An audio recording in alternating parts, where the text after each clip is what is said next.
পড়াশোনা করে।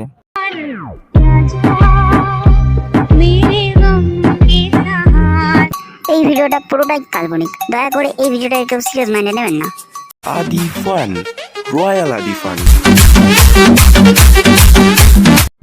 আগেকার জেনারেশনে স্টুডেন্টরা যেভাবে টিউশনিতে পড়াশোনা করতো,